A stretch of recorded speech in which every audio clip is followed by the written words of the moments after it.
আজ আমার ননাসের প্রোফাইলে ভয়েস ওভারটা আমিই দিলাম।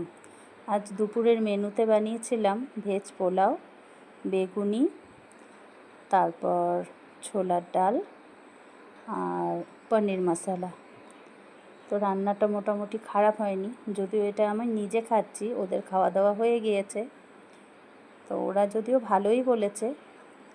তার সাথে নিয়েছিলাম একটু কাঁচা লঙ্কা। আমার বাড়ি মিষ্টি মিষ্টি পোলাওয়ের সাথে একটু কাঁচা লঙ্কা খেতে ভালোই লাগে। তোমাদের কার কীভাবে ভালো লাগে আমার ননদকে কিন্তু জানিও। যে ছোলার ডালটা দেখো একটু মাখামাখাই করেছিলাম। এভাবে বানালে ভাতের সাথে অত ভালো লাগে না, রুটি বা পোলাও, ফ্রাইড রাইস এসবের সাথে ভালোই লাগে। আর আমার ছোলার ডালটা একটু ঝাল ঝাল মিষ্টি মিষ্টিই পছন্দ। আমার বাড়ির সবাই তাই। এখানে সবার খাওয়া হয়ে গিয়েছিল, তো আমি খাচ্ছিলাম, সেটাই ও তুলছিল। একটু করে কাঁচা লঙ্কা, তার সাথে একটু করে দুপুরের মেনু। ভালোই খেয়েছি, আমাদের তো ভেজ চলছে, তো ভেজে একটু ভ্যারাইটিস আইটেম হলে ভালোই হয়। তা আমরা তো আজ দুপুরে এটাই খেয়েছি। তোমরা কে কী খেয়েছো জানাতে ভুলো না। আজকের মতো বাই বাই।